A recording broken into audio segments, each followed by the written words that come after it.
We're live. Put your Is my pants is my breathing creepy? We never did explain that very well, did we? Those No, we just totally moved on because it didn't make any sense. there was we got to the point where there's no need to go back. There's no saving it. I was gonna make a joke like this entire community is founded on clickbait, so we figured we'd give it a try, and it just didn't like work out, you know? Right. Whatever. I had people like seriously concerned about like emailing me like, dude, are you serious? Does it say anything about the people that follow me that nobody was concerned at all for me? What's up, Leaf? What's up, dude? Four Leaf. So you're gonna have to relay any comments, dude, because I can't. If I click over, you know me, I boot myself from the stream. Well, Four Leaf, Jesse, Bob cannot see your comments. We're doing like a Jesse, what's up? We're doing like a kind of fake. Well, I think our whole podcast is just fake in general, but we're doing a fake podcast. We're going to do it live because we need people to subscribe to our other channel because we have like 15 subscribers or something. But if we post an episode, nobody's going to see it. You know what I mean? But we don't want to post it on both of our channels. And we don't want to just post it on one of our channels. Right. The main purpose of this is to kind of show you guys. We're going to do like he is absolutely doing laundry. I don't think he's trying to hide it. Dude, I have been traveling, so when I come home, I have to do like chores just to keep the wife. Like, let's be real. Yeah, let's be real. You don't have to explain it to me. Like, I don't think you're really trying to hide it though. No. I got little girl. Yep, it's all over, man. There's no shame once you get to a certain point. Here we go. We're just gonna pretend like this is an actual podcast, which everyone knows it's not. We know it's not. We are self-aware, so you're not allowed to make fun of us. You're listening to the Cardboard Podcast, Sports and Bob Lewis. Can they hear that? I can barely hear it. Did you hear it? I could barely hear it. It wasn't like when we were testing earlier. Yeah, isn't that sweet how that works? Yeah. What's up, Sports Card fam? What's up, dude? The fam is in the house. Yeah, we were just talking about your Kobe video offline. All right, I'm gonna try the intro again, and okay. Let me know in the comments on a scale of 2 to 11 how loud this is. You're listening to the Cardboard Podcast with Sports and Bob Lewis. Oh, I figured out what I did wrong. All right, we're gonna do it again. This is why we're practicing, guys. This is why we're practicing. Jesse, hold on. Jesse said 2. Here we go. 2 to 11. You're listening to the Cardboard Podcast with Stove Sports and Bob Lewis.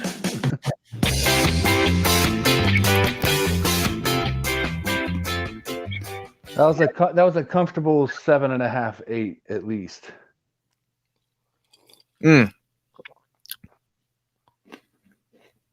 Jetman80 said not to alarm Bob, but he has some yellow pee on his hat. That is a solid comment. That is a comment, Jetman80.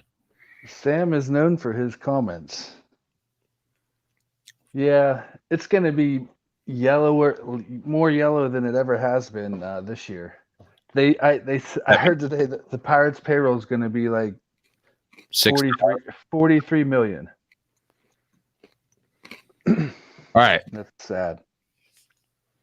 So we're going to do an interview on this podcast. This is unscripted. I have a big guest that's going to join us here. I have a big guest that's going to join us. The legend in the community. I have a legend in the community. A YouTube Hall of Famer that I'm going to interview. So if anybody can guess who it is in the comments, I don't know. I'll give you a shout out on this stream. The goal is to get us to 50 subscribers by the end of 2021. So if you guys can help us out. Does anyone know who I'm going to get in here to interview? Does anyone want to guess? You're really running this joke into the ground, man. No. I'm just trying to get audience participation. It's not a joke. Oh, all right. Bob, don't embarrass me on the air. Okay? I could mute you.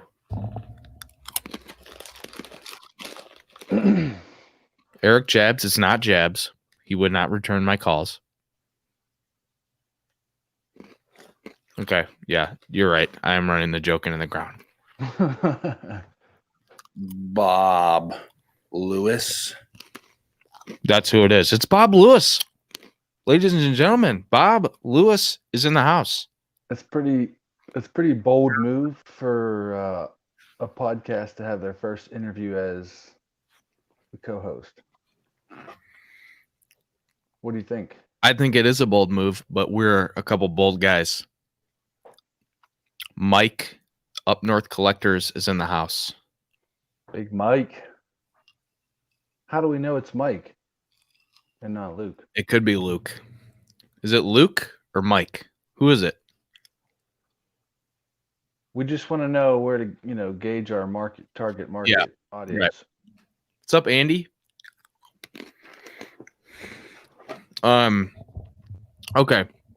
So now that we have double-digit viewers, what's up, Mike? It's not Luke.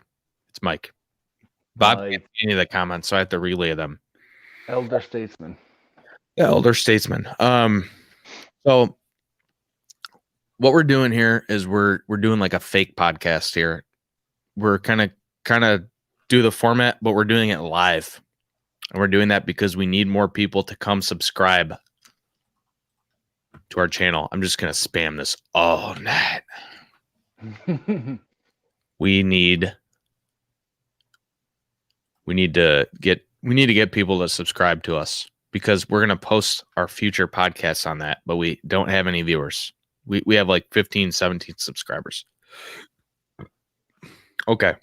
So, I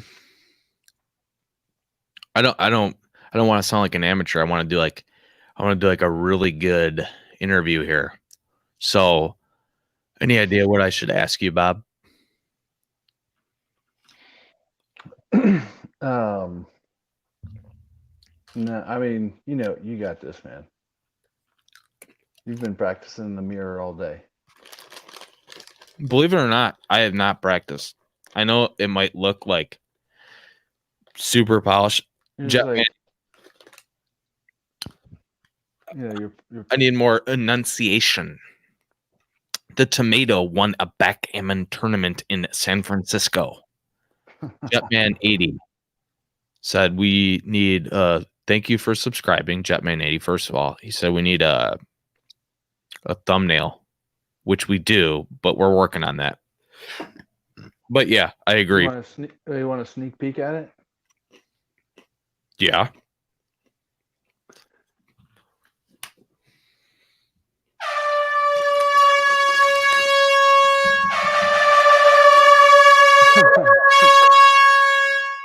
All right, let's do the interview. So Bob does not know these questions. Bob, is this intimidating to you? No.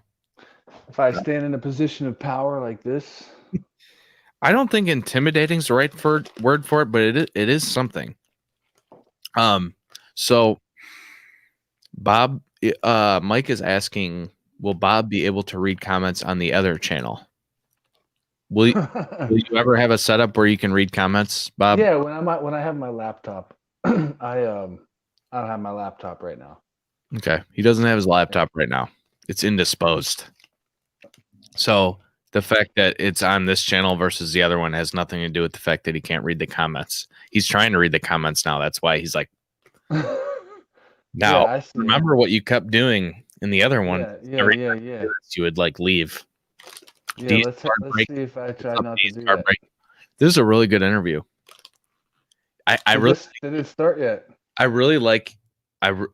There he goes. See, this is exactly what I was just joking about. Is that's what he did over and over again. He's like trying to read the comments on his phone, and he closes the stream. Jeez. I really like your reading voice, though. Or your reading face is you. You're like. All right. What's I'm gonna put the pretzel down. That's like I used to work in security, and when the guys would like come work on the cameras, and they'd be like,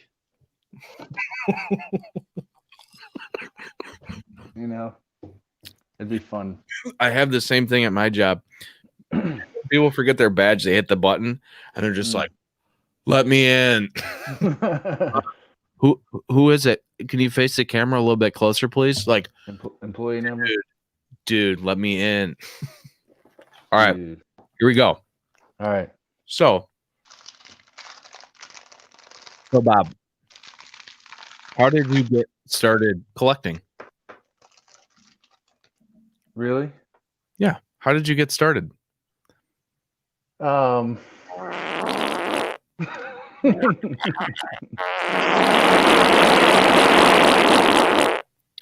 that I was all ready to jump into that question head first. Was that a little extreme? Was that a little over the top? No. It's like asking a writer, like, where do you get your ideas? So I don't know. Maybe I'm just an ass, but I just feel like that question's always asked, like, where do you get started collecting? And anybody under the age of 100 and over the age of 5 has like basically the exact same story with like slight variations on it. You know what I mean? Mm-hmm. But I mean, it's not that I'm not interested in your past. I just feel like there's other interesting things, in my opinion, that I could talk to you about. So, sure. Okay, so let's just get past that. Okay. What would you say is your greatest fear in life?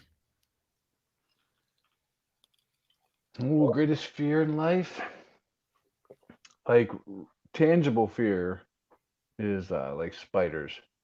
Dude, spiders too. For real? Are you joking? No, spiders, man. I'm pretty freaked out. Yeah, so my dad's seriously afraid of spiders, and he's a big dude. So I think me as a kid seeing him jump up on like a chair in our kitchen when like a big wolf spider would come across the floor. I do the same thing now. So yeah, that's like a real one. All these better be real answers. You're in the Stove Sports Zone. There's no lies here. So I have a fear of driving over bridges at night, like at high speeds on the highway with trucks coming past me, and especially if it's it's like pitch black on both sides of the road because it's like over top of a river, like I can't see below. Mm-hmm. And Ted Kennedy's driving in the other side of the road. You never know. Well, that's like a rational fear, I think. It never used to be that way though. I think the more I travel and like the more I don't enjoy roller coasters anymore either. Dude, I used to be like a huge roller coaster fan, and I went like 5 years without riding one, and then I did it again, and it just like made me feel so sick. And I think it's like something about getting older, like your head is banging around or whatever. Yeah, right. Just It not was, go for it it was anymore. not the same, and it was so sad. I realized I had peaked. Little did you know. Little did I know. Oh, probably biggest fear is like dancing in public. That's a different one. I've never heard that. Not speaking in public. Dancing in public. Interesting. I feel like It would take a lot for me. Like, I mean, even like my wedding was the last time it happened. that's interesting. I've never like public dancing, not public speaking, but public dancing. I like to talk, so that's not an issue. I love talking, but I am terrified of public speaking. It's not rational, but like Aren't you doing that right now? in a sense, yes, and I'm not uncomfortable at all, but like I'm at home and I feel like I'm just whatever. It's different. But like I mean my job too, I just talk on the radio all day and like people can listen in whatever. Right. That doesn't bother me at all. But like if I was the best man and that was like the most scary I think I've ever been in my life, so I just got hammered to the point that I didn't really care, and then Dude, my dog is having a dream right now. Oh man, Jesse, you just cut straight through our hearts. But I don't think you're wrong. And this is What happened? Just take a look at the comments. Yeah, they're like, Jesse bring on the soundboard. Jesse got us. Jesse got us, and this is on me because my questions have been bad so far. So I'm going to ask an actual card thing, and I think it's something that is super interesting. Like, all joking aside, I think this is super interesting, and I think it's something that you don't talk about very often because, and I know it's this way for me too. If I feel like I've talked about anything once before, it's like I've already talked about this. I don't want to talk about it again. But your story, your Tom Brady story, I think it's super interesting, and I think I'm not everyone has probably heard it. I'm sure some people have heard it, but if you just want to like talk a little bit about what happened with the Tom Brady, like what I'm talking about, what card I'm talking about, and just right all the way through the national, and after that, you have the floor, my friend. I'm just gonna. Whoa. So the quick version is. We don't want the quick version, do we? Well, so we were collecting pretty heavy at that time, 2000.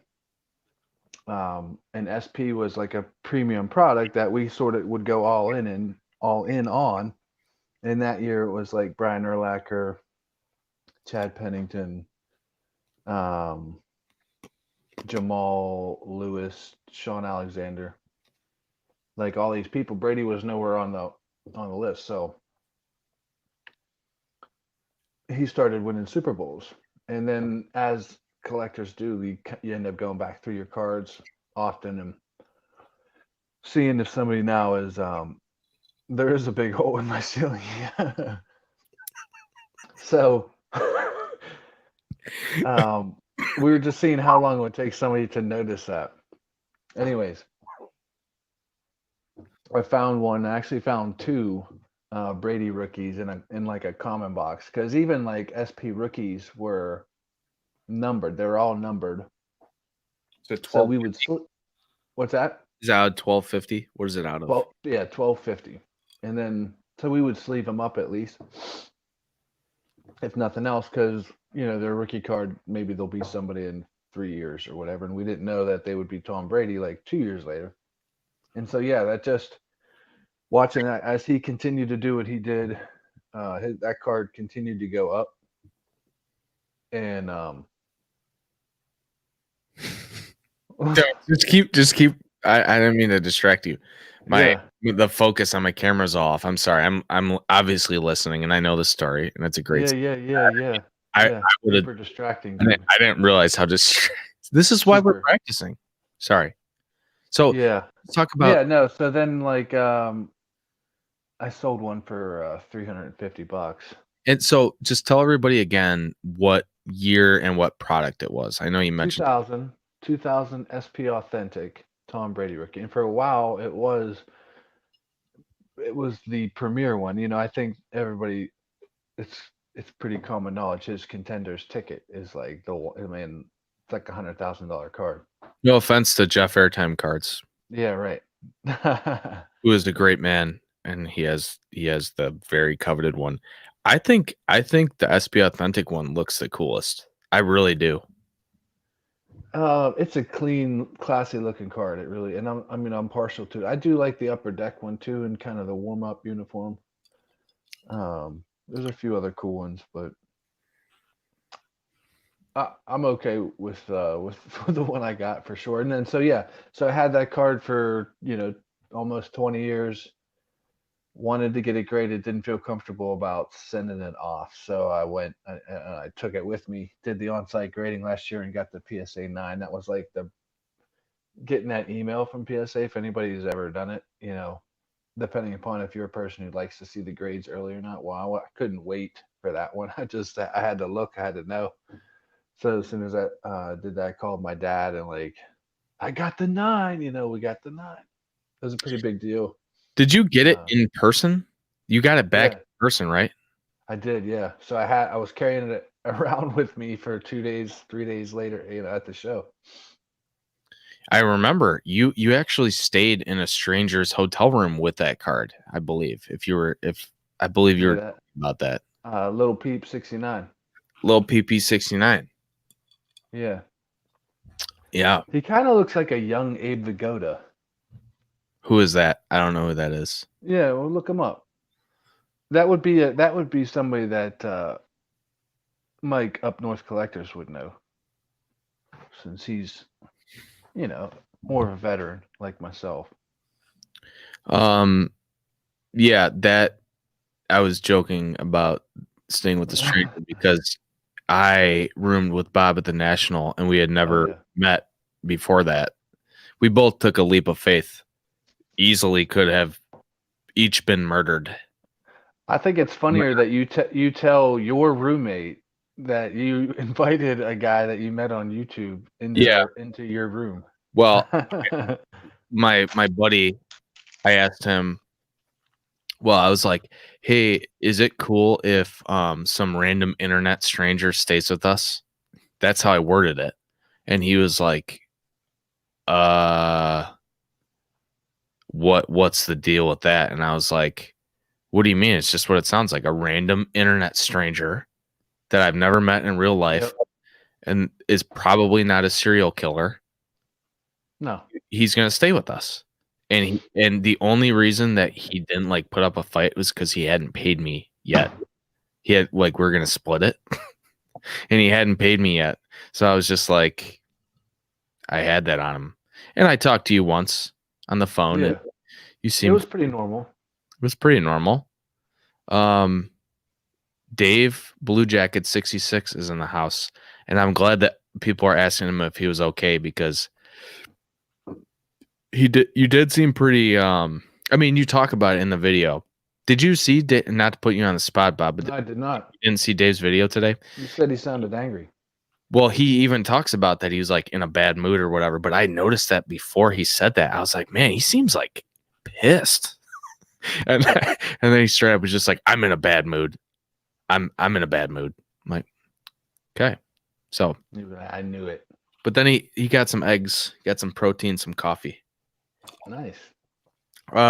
So yeah, you had 2 and you sold one for $300. $350, yeah. Dude, I mean, my high score in bowling. That story is like, it has like all the features of a thriller. Like it has the highs and the lows. And one cool thing about that card is like, even so from the years 04 to 2015, really, like I wasn't buying packs regularly or collecting at all, like the times that I could connect with my dad and all that stuff, like all that had kind of passed me by. But that card I still like would kind of keep tabs on, You know, so it was like the one card that still tied me to the hobby to some extent, even though I wasn't like immersed in it like I had been before. Right. So it kind of bridged the gap to from then to now, and it's come full circle now. You know, and I feel like one day I'll sell that card and um Because you were shopping it at the National last year, right? Just like putting feelers out. So yeah, I just said I honestly I wasn't trying to like sell it. But I knew a guy there that had plenty and he was dealing a lot of stuff, high-end stuff. So I just asked him. I said, "What are PSA 9 Brady selling for?" And he didn't he said, "Why? Do you got one? Do you want to sell one basically?" And I don't know. He had them listed at 7,100, and then he's like, I sold one earlier for $6,000. He's like, I'll give you four. I was like, there's no way. Pass. So I said five. Oh, I and think he wanted to look at it again. And at that point, like I had called my dad and sister, or not sister, wife, and just was like, it's like all this was happening so fast, like 20 years of like in the making, and there was like an offer on the table. So, but no. And then no lie, the Monday after the National on eBay, a 9 sold for $89.99, $8,999. So I'm so glad you didn't sell it. I remember at the time, but like yeah, I've never held a card. I've never owned a card that's worth anything like that. So that's like, that's like serious money. And like right. that's when you start talking about things like that, it's the sentimentality is not as much of a factor because that's like real money. And I just even so, but it was easy for me to say is that I having seen it and like heard your story firsthand is like, man, I hope he doesn't sell it yet. Someday. Yeah, right. And that's I don't even know what I was thinking. Like enjoy the card in your collection for a little while. You know what I mean? Because it's not gonna go unless I always say this unless he murders somebody. Like unless they find out he's responsible for Kobe, then like Oh, his too stuff soon. isn't what. Oh, I'm gonna edit that out. I'm just kidding. So I don't think his market's going down, is what I'm saying. And You're right. You're right. And then it's like do you hold out until maybe he wins another Super Bowl or when he retires, or Dude, you have to wait? Yeah, Blue Jacket. All right. I don't know if I can remodel my kitchen like from a base from a card. I might have to do that. dude, but like honestly, it's time to buy that card if anything, because like last year, like did last year change anything? He won the Super Bowl when people didn't really expect it going into the season, but then everyone's like, well, yeah, he's like one of the greatest quarterbacks of all time. Doesn't really change anything. And then now this year, not very good. The Patriots, whatever, dynasty is over. But like, as when he finally does hang it up, like that slow march towards the Hall of Fame, when like, Right. People are going to talk about him the way they talk about Joe Montana and stuff. I don't think he'll go. He's not going to go away from the public eye either. Do you know what I mean? Like he's got career. Right. He's got long career after football. Whether it's a workout thing or dissenting opinion from Gary. So he's done winning bowls. Yeah, maybe he'll go to Cleveland and be the hero there. Yeah, he should come to Chicago. He should definitely come play for the Bears. Dude, wouldn't that be weird to see him in a different uniform? Well, I love even casual football fans would have to think that would be weird. Super weird. Total weird. Total weird. Yeah. So I was interviewing you, huh? Ask about Brady. That was my note. That was like 10 minutes. That was like 10 minutes. I'm not done with you yet. Okay. But okay, just a couple little things here. Would you call this rapid fire? No. No, that's been trademarked. I would have to pay. Okay. I would have to pay somebody like 50 to do rapid fire questions. Where do you see your collection going in the short term, and where do you see it going in the long term? So, next 5 years versus the rest of your life. Where do you see it? Like, what do you see? So next 5 years, that's a good place to start. So I'm in the shedding of like trimming the fat, so to speak, of the collection. You could say that word, trimming. Sorry, just let you talk. I should just shut up. You know what? I'm gonna turn off my microphone for a few minutes. Don't do that. I forgot what the question was. Oh yeah, my collection of my future of 5 years. Um, I would like to like minimize the amount of comments that I have. Like if it's a set that I seriously would consider building, like maybe an update from 18 or 19 or something, paper. You know, if it's something worth collecting, or if I'm close enough, maybe I'll go for a set or two. But um, I would really like to get eyes and hands on every card in my collection. Pull out Hall of Famers, notable star players, rookie cards, even if they're not of any significance. But like put it in a soft sleeve. You know, if I can't invest a penny sleeve on a Hall of Famer, even if it's a 90 Donruss, Cal Ripken. So that's ideally where I'd like to get, and then have it organized by sport and player. So once I'm there, then I feel like I would like to run auctions to try to whittle it down even more and make some money to put back into it to buy the cards that I would like to do. Like I'd like to get one of every Clemente. I want to collect all the Pirates and Steelers team sets. So I'm slowly working on that. But I would like to have it down to just like in 30 years from now, um, a handful of binders, couple 5,000 count boxes of just like stuff that I'll never sell. And you know what I mean? That's really it.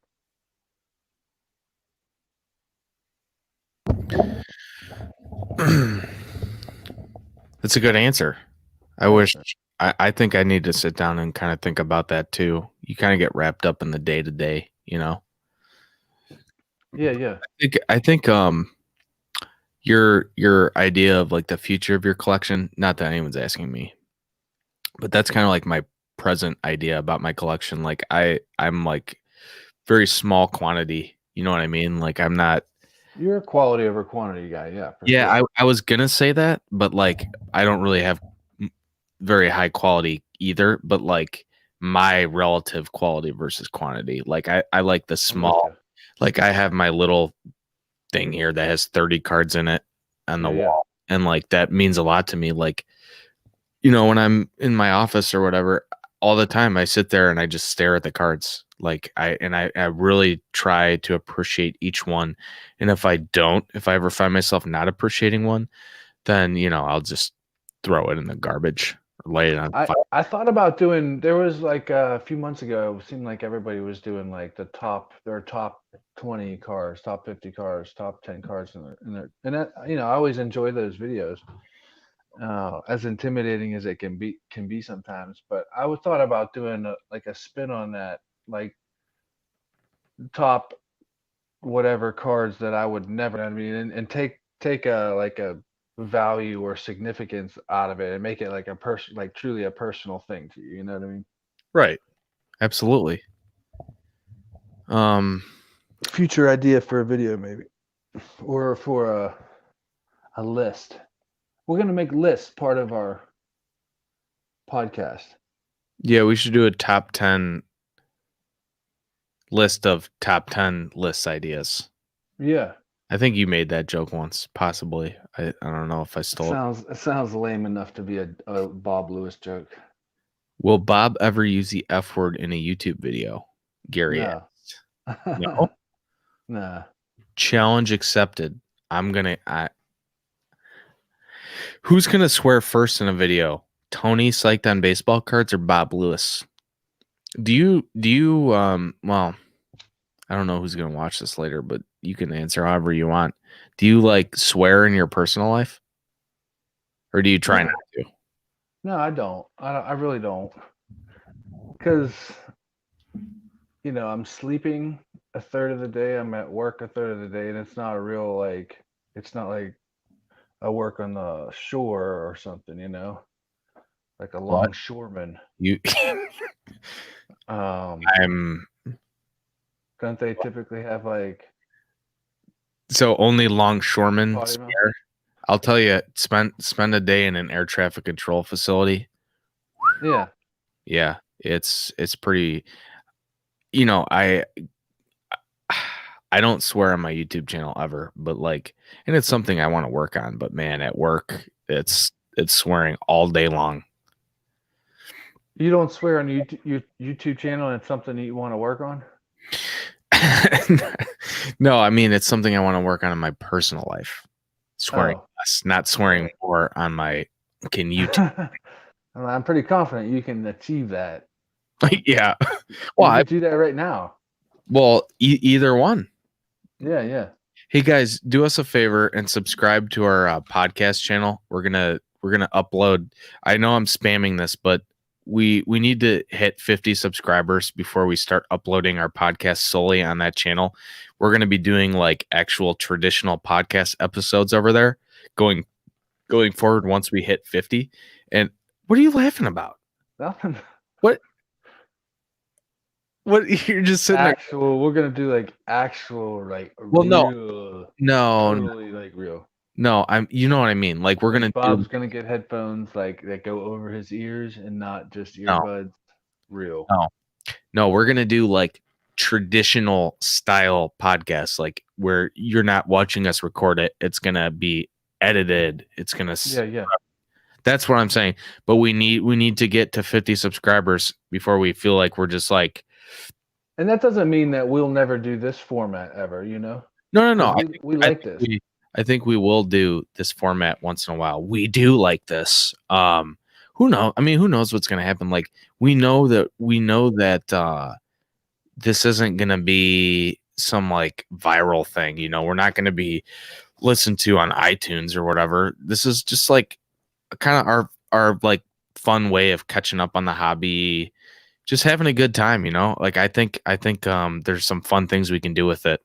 We don't have any, I don't know, delusions of grandeur. But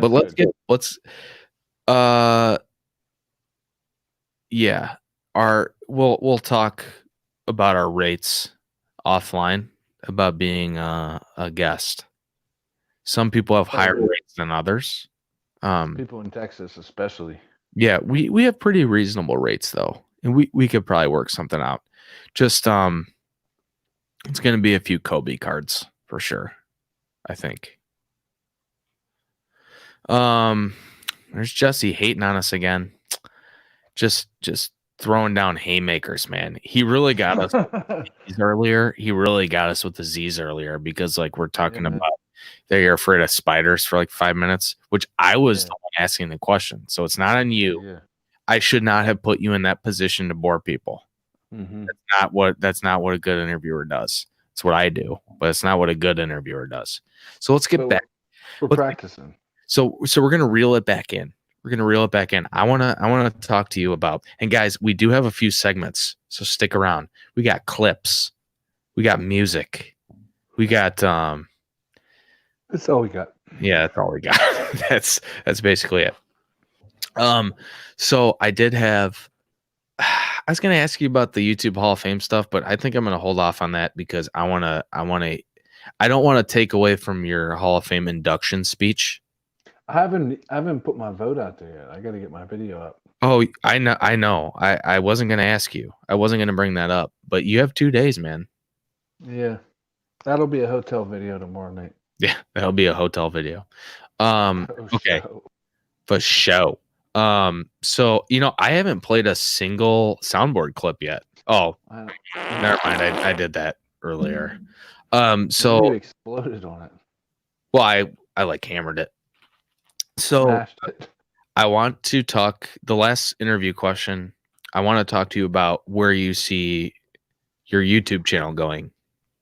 Like what's the evolution of your YouTube channel? Where do you see it going? A year from now?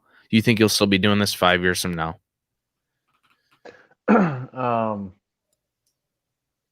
Yeah, why not, right? I think as I get older and I grow in the hobby, this will be part of that, and those relationships I think will grow naturally. That'll be several more national appearances, hopefully to be able to connect more, face to face stuff. I think only all that stuff can get better. Um, so my channel, my content, it'll probably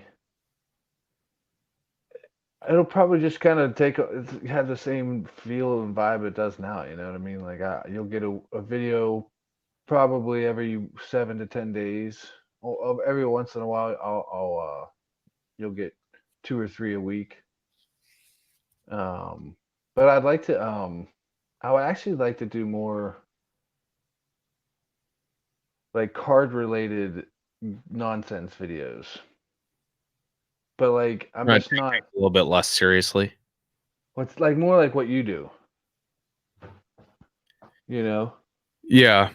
Like but I can't like I don't have I'd have to really do it. I'd either have to have my wife like starting and stopping the phone for me, or I'd have to like get some editing stuff because some of it involves like quick cuts. And just so I have like these ideas for videos that I would like to do. Like I told you about one. I know. It's been 2 years, and like I said, I'm sitting on it because I feel like nobody else will steal that idea because it's just absurd. But you got to do it. I love that idea, dude. If Caesar can do it, you can do it.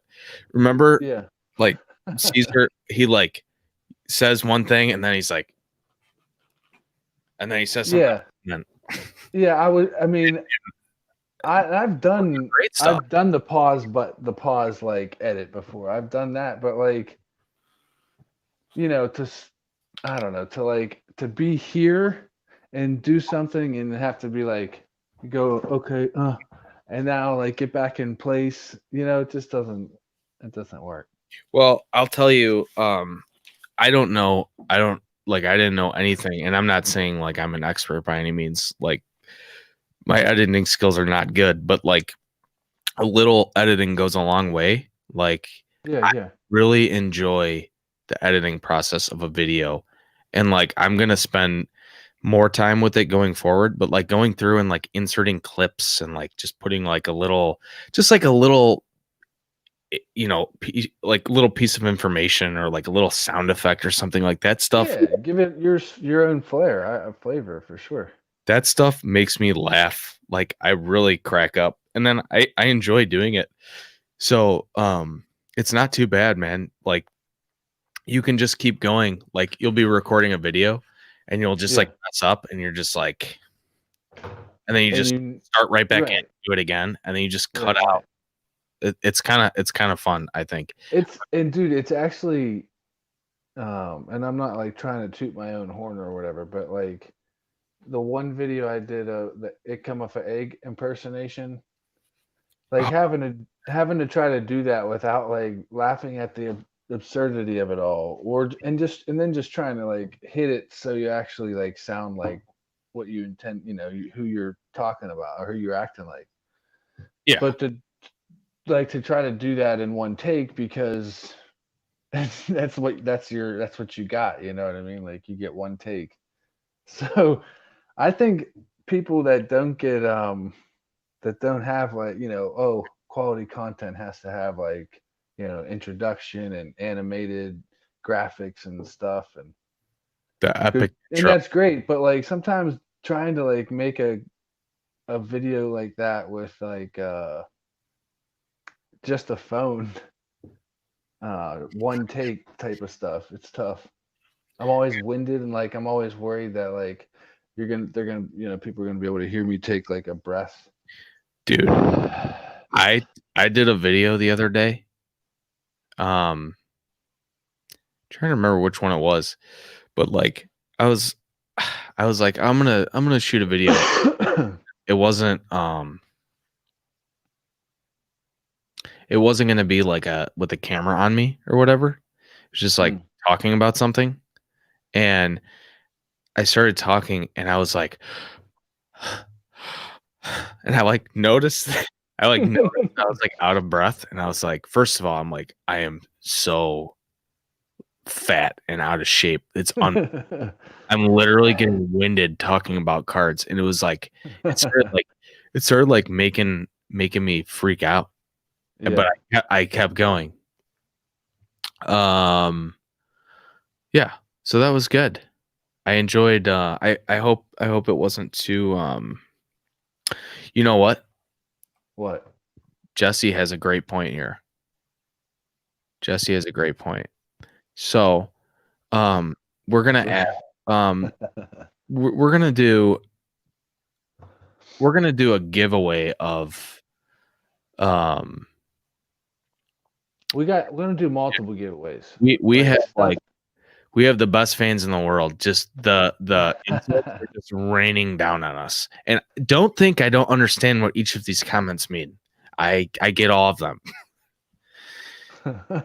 And like it's all starting with Jesse. Jesse, if you see, and I love Jesse, but if you see on all my videos, he always has like, and it's not even like a lazy comment like this sucked or whatever. It's like something sometimes that like sounds like it might be good, but usually it's just like it essentially says this sucks.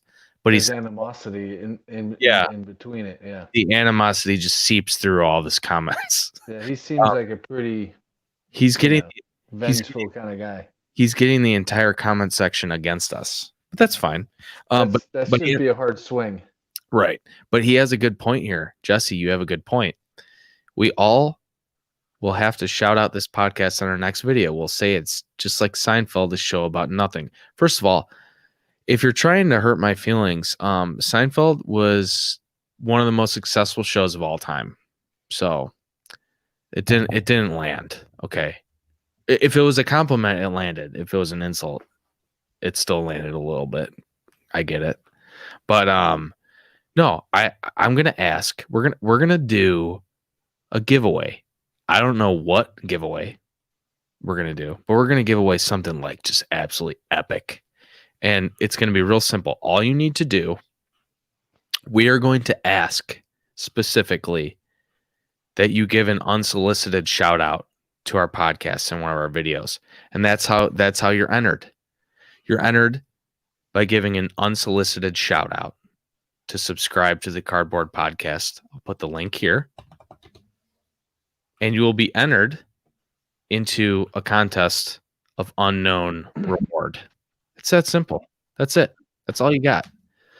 Do you have anything to add on that, Bob? I'll just add, when you think about the prize, think somewhere between Lenny Dykstra and Kevin Moss. All right. So it's going to be big. With a side of Chris Sabo. 4-leaf cards is out. He's got a magic wall in his hotel room. I think 4-leaf cards is like dropping acid in his hotel. But I've got a magic wall in my hotel room. Going to see if he'll give me some cards later, guys. Whoa. Yeah. I hope the magic wall gives you cards. What was our next, we've had several comments saying that you should be the host of the podcast, but they're off because you are a host. This isn't my podcast. The only reason that I am the host here is because I was interviewing Bob. We're co-hosts. Yeah, we were on my channel last time. We have equal billing, and we were on Bob's channel last time. Yeah, man. And maybe this was a mistake doing this on my channel because of the haters. I don't don't think you really know what it's like to have haters. But somebody pointed out that we have 17. Where was the comment? Here we go. 16 guys in the room and no like buttons hit. I think if we were on your channel, we would have more likes. But you insisted because you said last time we were on your channel. Dude, mainly like because if I'm the host or whatever, I feel like I got to be on. You know, like I can sort of like Why? like I can sort of like jog into second. You know, Right. when I'm on your channel. I kind of see what you're saying, believe it or not. Like I don't feel that way this time. I feel comfortable now. Like we have like the format down. Like whatever the format is. Whatever the format is, you know, whether or not it's good, it's a format. Alex, you want to hear a hater story? How about this? My first hater experience wasn't on a comment on my video. It was on a comment on somebody else's video. I commented on a Mike O video. He was showing some 2000 Topps update Chrome cards. And I made the comment like, oh, those are great cards. I've been able to hit a couple Juan Sotos so far. Like, thanks for sharing. And somebody wrote in the comment underneath that comment, nobody asked you. I remember you told me about that. Yeah, nobody asked you. And I was like, what? I know nobody asked me, but like he was showing cards that I could relate to and had, you know, I'm like, I don't know. It was just so funny to me. I was talking to my wife about this. This should tell you how well received I am in general. I was telling my wife about this comment. She goes, "Hey, what was that really mean comment that somebody left you once?" And I was like, "Oh, this guy said you're not a good comedian." But you have didn't you pinned it? That's like my turtling technique. Yeah. You know what I mean? Like that's like my self-defense technique. I pin it so it's up there at the top. It's not, I don't think it's a very good self-defense technique. It's like somebody coming up to beat me up and I just like start punching myself in the face like Jim Carrey and Liar Liar. Yeah. So anyway, she's like, "Well, hey, what was that really mean thing that person said to you?" And it was like, you're not funny, basically." And she's like, "No, it was something else." And I was like, maybe it was when somebody told me to get to the point and my video was boring." She's like, "No, it was something like meaner." And then I just started laughing. I'm like, geez, it's hard to keep track of all the horrible things that people have said to me. She's like, I'm sorry. I'm trying to find well, whatever. Is that Rick Hoop's comment? And that my dad on a video that I had like 7 thumbs down, I forget what it even was. He wrote in the comments like frantically worried, like, Bobby, why are so many people not liking this video? What video of yours got 7 downvotes? I think I was either I don't know, man. How? There's no way. I think it was a stream that we had Zombie on or something. And say no more. That makes sense. I bet he's here. Zombie, are you here? Zombie, are you here? He's creeping. I still get hater comments on my video. It's a step-by-step guide for how to trim cards. Oh yeah. I get hater comments on that video all the time.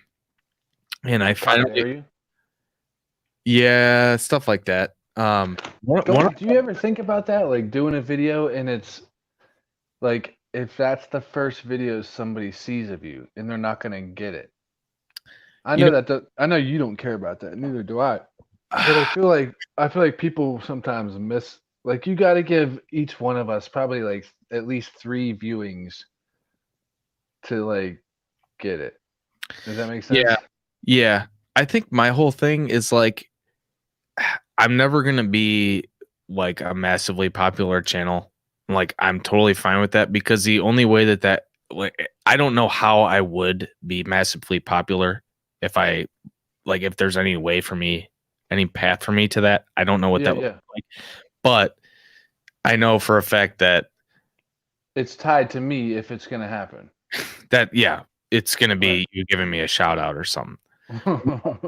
It would involve me just like being like not being myself at all. And like if I put out a video. Hey, so here, let me ask you this. I keep interrupting you, but if you weren't you, give the audience a little taste of what your intro might be like. If I wasn't me?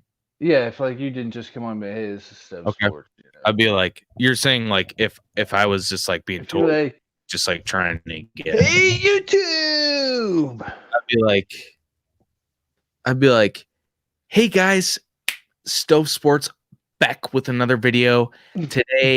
Today we are going to talk about some pickups. Yeah.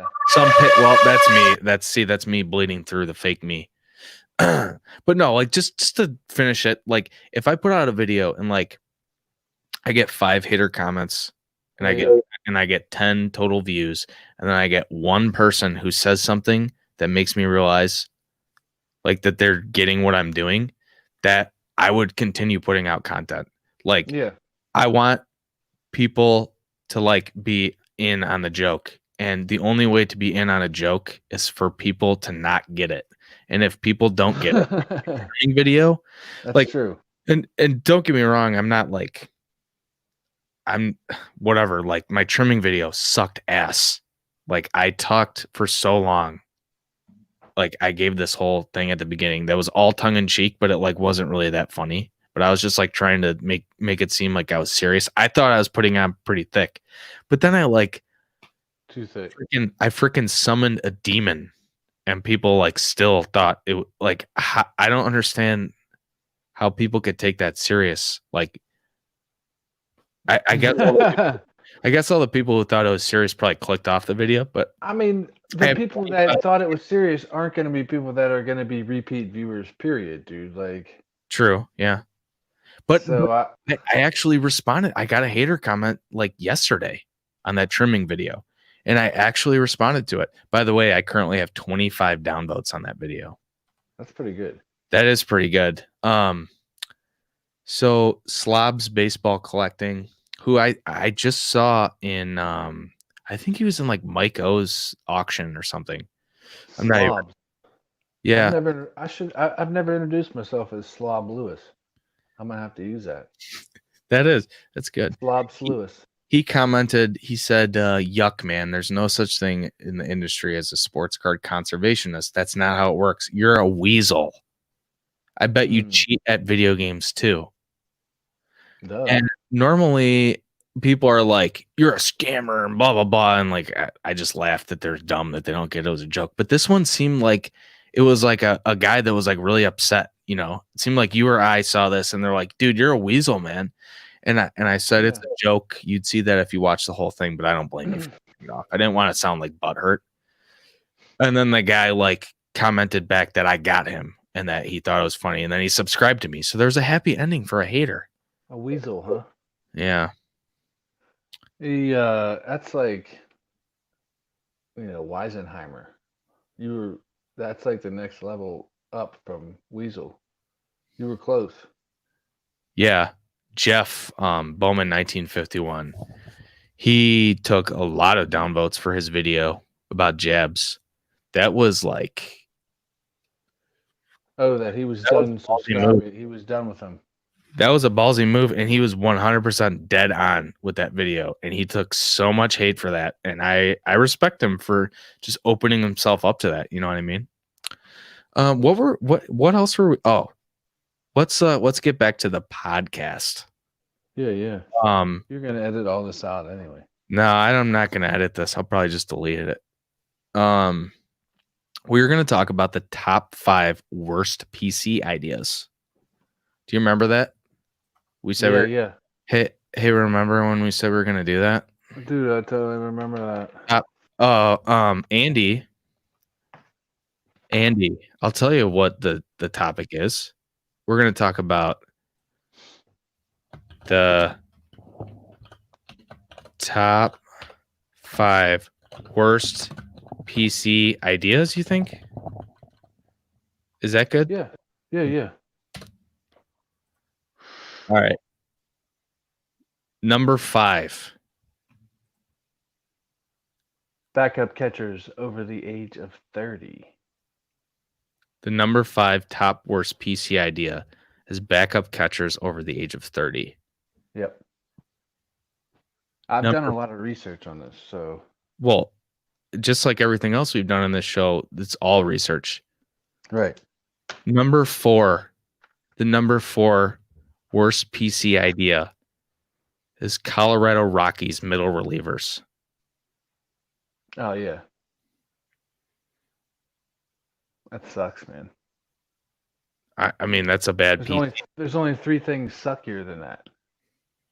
Only 3 possible things suckier than that. Right.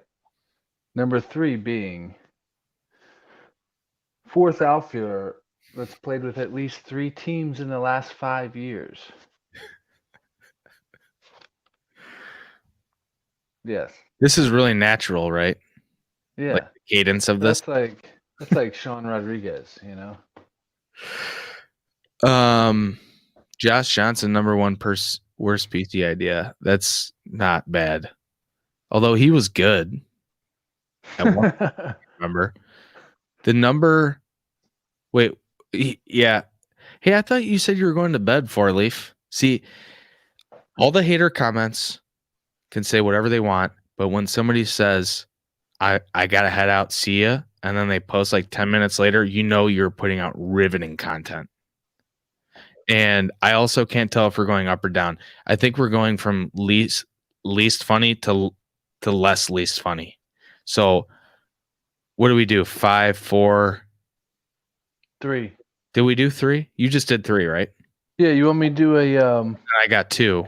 I have an honorable mention for 3rd. Do it. Yeah, an honorable mention for 3rd was a utility infielder with biceps measuring between 13 and 16 inches and a minor in physical education. Wow, that's so. I mean, that's, I know it's pretty specific, but it seems like you're talking about somebody specifically. And this includes minor league players as well. Okay. Like mainly from the Bible Belt. Okay. Or Rust Belt. I don't know if it's, I forget which one. Eric is here. I feel like we need to step our game up. I'm not gonna play the one. You got number 2.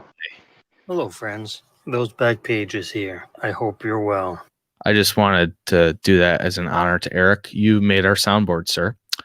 The number 2 worst PC idea is collecting cards of a baseball player named Jeff Francoeur.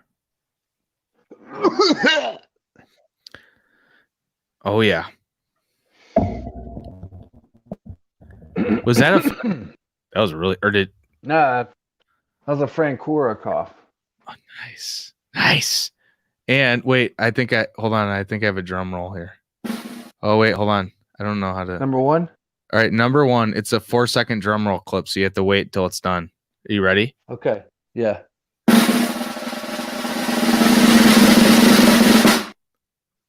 The number 1 worst PC idea for cards that you could collect of any major sport. Hit that drum roll again. I closed it. I don't. Closed it. Here, how about this? The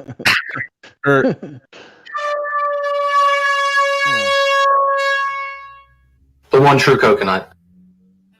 Designated hitters from below the equator named Doug. So, believe it or not, we were like preparing for the show, and he said his number one choice, and I was like, "Oh, my son's name is Doug. That's a month old." And I wish you guys could have seen his reaction. He was like, "Oh, I don't have to use that." Dude, Like, I I know- totally didn't know your son's name was Doug. I didn't do that as a jab You know- at you at all. I don't think that joke is going to be perceived as being directed at my 6-week-old child. Like, I think it's okay. Dude, can you imagine right now the text storm that's happening off the chat room about like, did you just hear what Bob's last joke entailed about some backup catcher from below the equator named Doug, and Stove Sports, his son is named Doug, and I wonder if there's a rift between them. And is this the end of the podcast? This is a really long text.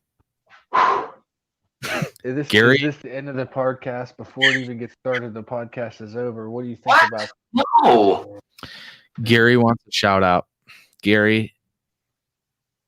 Bing Scott, everybody.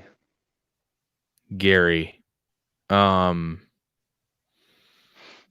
I want to find a way to get a Snoop clip in here, but it has to happen organically. So I guess we're just gonna have to wait. Well, you never did tell me if this was working right or not. How does this sound? Your audio quality sucks. Straight up, your audio sucks. That's Sorry. the short version of that clip because we're gonna Sorry. keep it PG. Okay. I'd be curious to know how he feels about people that operate their camera like this. I don't have that clip. I know. I should have got that clip. Yeah. But I don't have that clip. What's it? We didn't plan this out very well then. Am I allowed to swear on this channel? Well, it's not me swearing. Well, also like I don't know if Snoop is cool with us like pulling a clip of him anyway. Like I don't know. We should probably don't. You're gonna freaking get No man, I got the X now. I have a few other Snoop clips, but I don't really want to play them because I don't look at Bob's. I know you're like playing it up this time, but that's what it was. What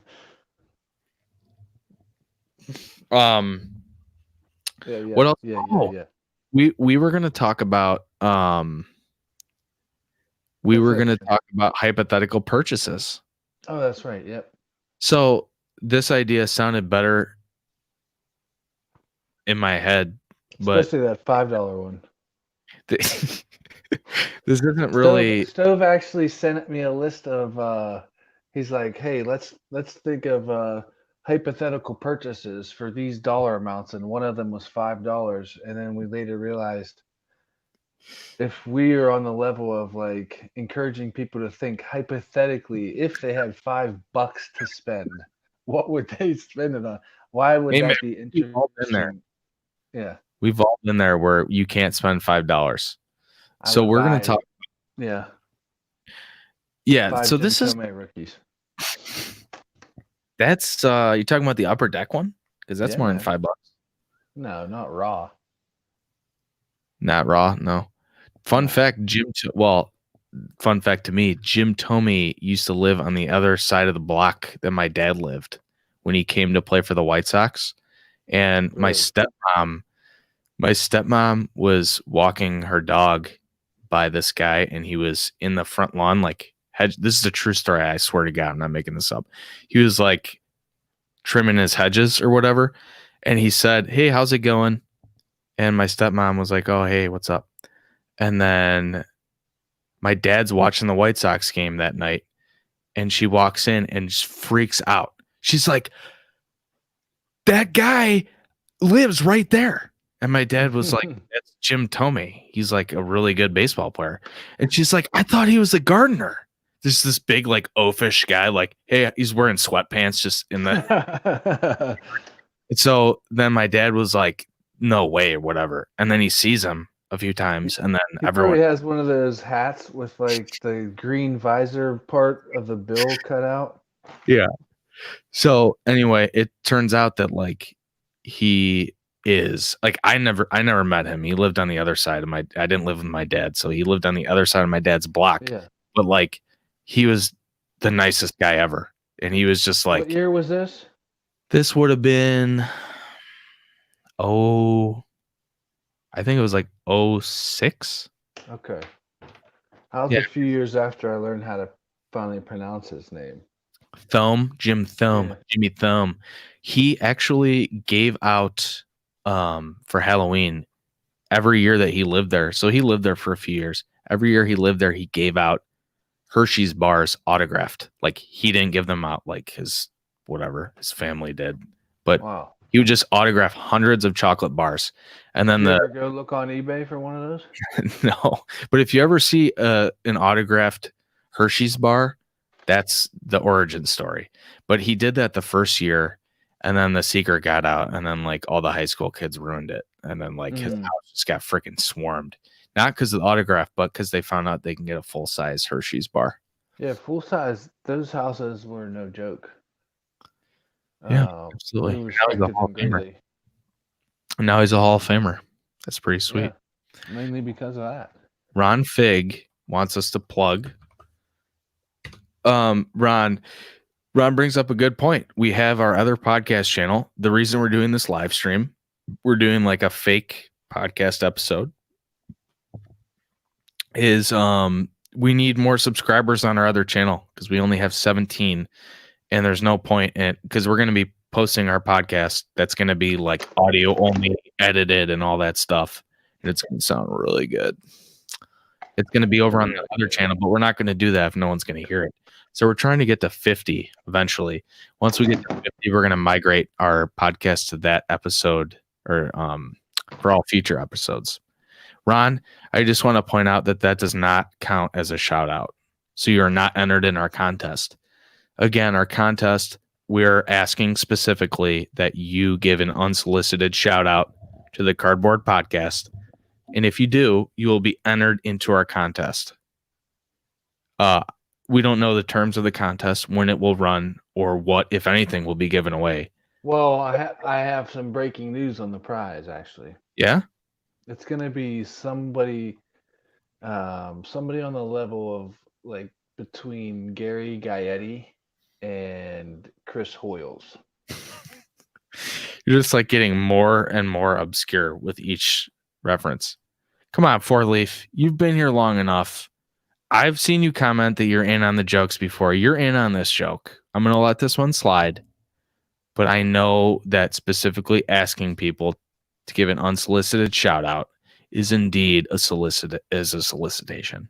I disagree. You don't think it is? Maybe. I mean, are we talking like the metric system here, or? Sure. Yeah, then I get it. See, here's the thing with live streams. Like, are you prepared to carry this thing by yourself? Because I gotta pee so bad. I gotta make room. You want me to put on some Enya while I go, or do you want to talk? Why? Because you see me doing this? No. I have to pee. I'm gonna. You gotta pee. I can put. I gotta pee too, dude. I could. Okay, I'll tell you what. So Here's you see what Alex is saying here? No, what do you say? I thought you couldn't read the comments. You posted it. You posted it for me to see. Oh, yes. I did see the comment that I shared to the screen. I'm waiting for the content you refuse to share with us until we sub. Oh, yeah. We're keeping the good stuff. Guys, don't leave. We're going to be back. As a matter of fact, I'm going to banner this. Don't leave. We will be right back. I'm seriously going to piss my pants.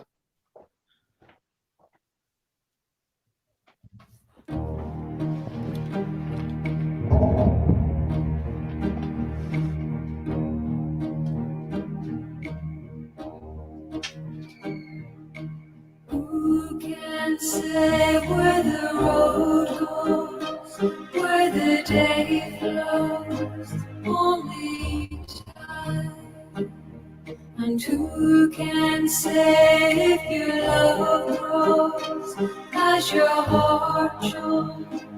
Only time.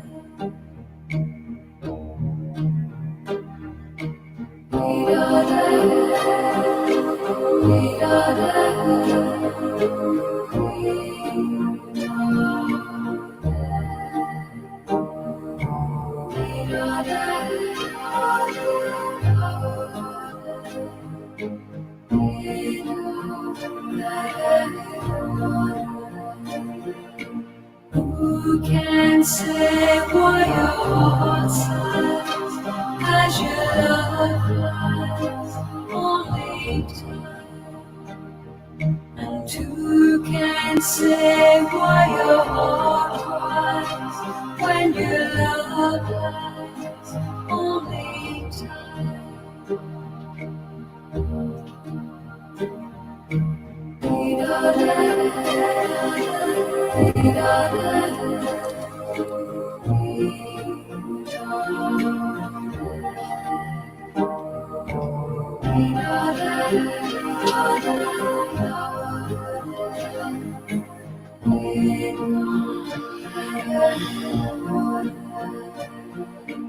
Who can say when the roads meet that love might be in your heart? Hey guys, I'm back. Yeah, Bob's definitely pooping. If he's commenting and he's not here, he's definitely making big potty. I'm not prepared. I'm not prepared. Bob sits, Mark stands. What podcast? I don't know if that's a joke. It's hard to tell because it's not really a podcast. I think it's a joke. So we're just doing this live thing with a very rough. It is a joke. See, I knew it was, but it's kind of hard to tell with text, you know. This is like a very rough outline of an actual episode. There was actual content interspersed here. We actually have a few more things we want to talk about. We're going to talk about hypothetical purchases, like if we had to spend $50 today, 100, 500, and 1,000, and an infinite amount, what we'd buy today. I thought that was interesting to kind of see. Like, I'm interested to know what Bob would spend if he had to drop that money today, what he would buy, because I don't know. And then we have a couple audio clips that we want to play about a couple people called into the show and left voicemails. And I haven't heard them yet, but I thought we'd play them. I don't know, Eric, because we played music in the last one without any problems. If it gets copyright stricken, I don't really care. Like, whatever. Hey, dudes. Hey, I just realized I can watch the stream on YouTube on my other phone and look at the comments. There you go. Do you want to talk about Yeah, let's do Gary, it. I say that to myself all the time that I need to get a life. But I don't think I will get a Hey, life. Mark, can you edit out that Enya part? I mean, I don't know actually. Because we're streaming. I don't know if I can edit. Eric says we can't upload this, which, I mean, that's fine. Like, whatever. It's not.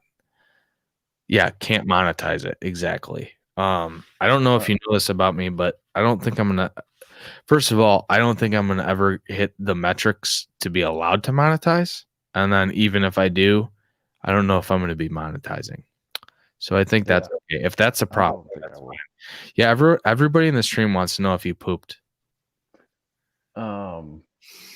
A gentleman doesn't poop and tell. I pooped. I did an upper decker in my own toilet. Did you do an AC Slater? It's because I like a challenge. What's an AC Slater? An AC Slater. I wonder if I should like a picture. You don't need toilet paper. You're so slick. See if I can just pull up. You pulling up Urban Dictionary? No, it's not Urban Dictionary. Oh, this is perfect. This is absolutely perfect. They even like mocked up the what the fuck is this? Oh shit, I swore. Here we go. This is an AC Slater. When you sit on your toilet like that.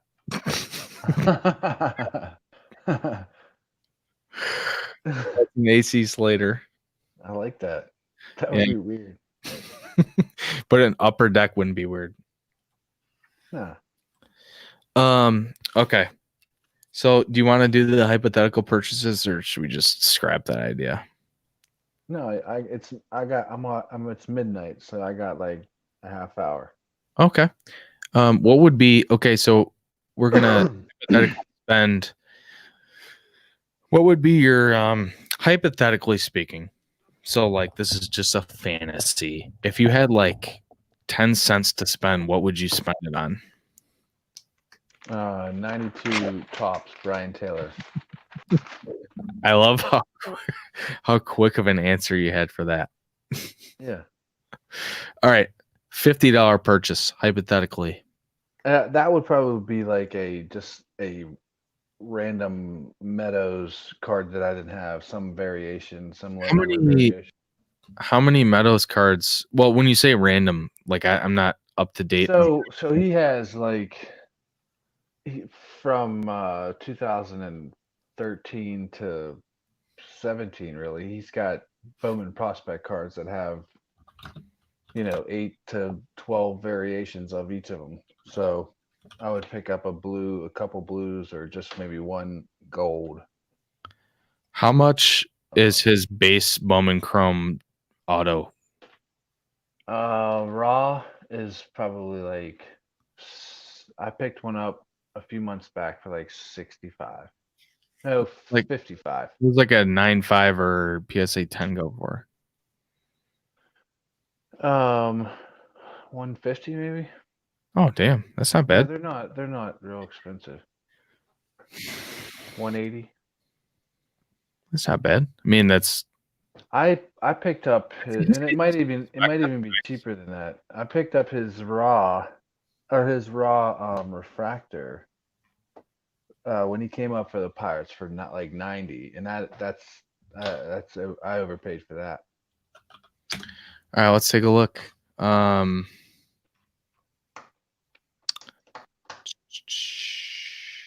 Ended recently. Oh, cool. Yeah, Parker Meadows. Is that his brother or something? That is his brother. Oh, nice. Yeah, I know. Mentions Jesse. I know. Detroit. I know. I said who wants a link to join the stream, and just absolutely nobody. So a 9.5 sold 6 days ago for $70. I might be in on that. Austin Meadows is like the perfect guy to PC because he's good and affordable. It's a very rare intersection. Like he's good, he has promise, and he's affordable. Usually you only get two of those. So I feel like, or one. There's some cards that are out there that I still would like. Like I'd love to pick up his update in the black version, but that sells for like 180 raw.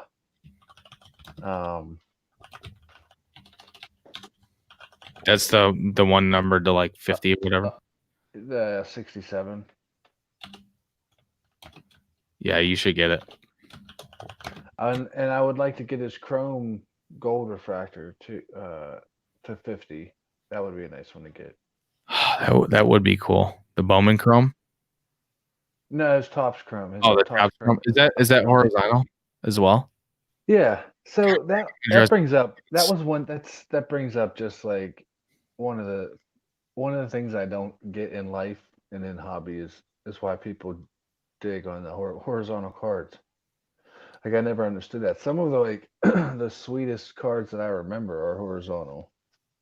Like the ones the photographs. Like I've talked to Eric about this before. Like you have in your mind certain cards that like as soon as you hear them, you can picture them in your mind. Most of the ones I can picture are horizontal. I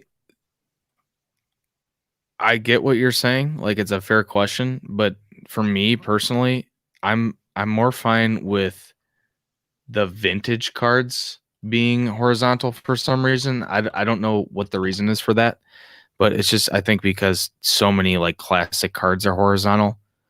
Like the 51 Bowman, the big cards, those are horizontal. Like Mantle and Maze are both horizontal, right? Yeah. But personally, like if I show you my wall of fame, all but 2 cards are vertical.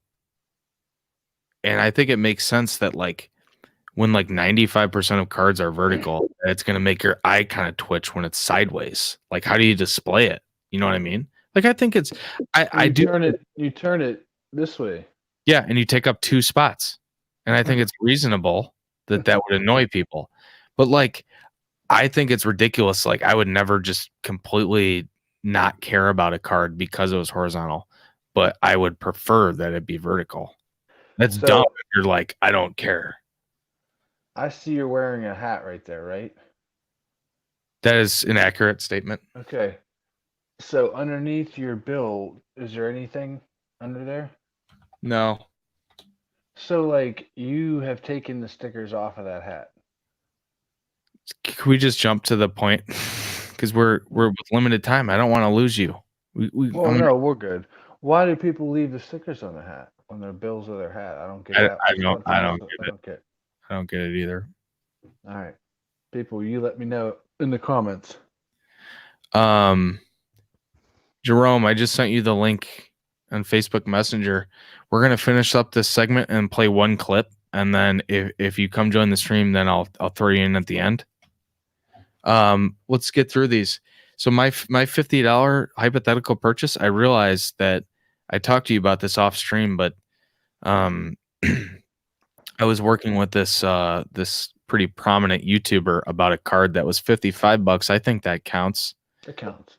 Yeah, apparently. Yeah. I think my $50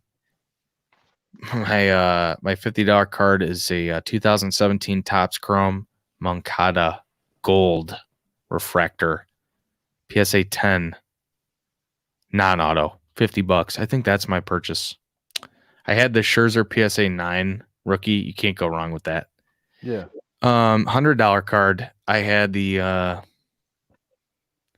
2011 Freddie Freeman Heritage Chrome Refractor numbered to like 562 or something like that.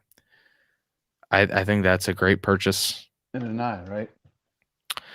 I think you can get the 9 for like closer to 50. It's kind of an estimate. Like $100 would get you the card. Yeah. A 10 might go a little more than 100. A 9 definitely you can get it for though. There's very few of that card graded. And I think his number one statistical comparison is Eddie Matthews at this point in his career. But he's not 21, so nobody cares about him. Like, you can't tell me if you guaranteed me that Freddie Freeman would play another 10 years, like he's a Hall of Famer, in my opinion. Like guys have big drop-offs and everything, but he just strikes me as that guy who just like steadily compiles stats, but also like excelled to the point that he's one of like the top hitters in the game and also is super undervalued all at the same time. Like he's not a superstar. And that just really attracts me to a player. I hear you. I like that pick for all those reasons. Yeah. I have a Vlad Guerrero Sr. His Bowman 95 Bowman rookie and a PSA 10.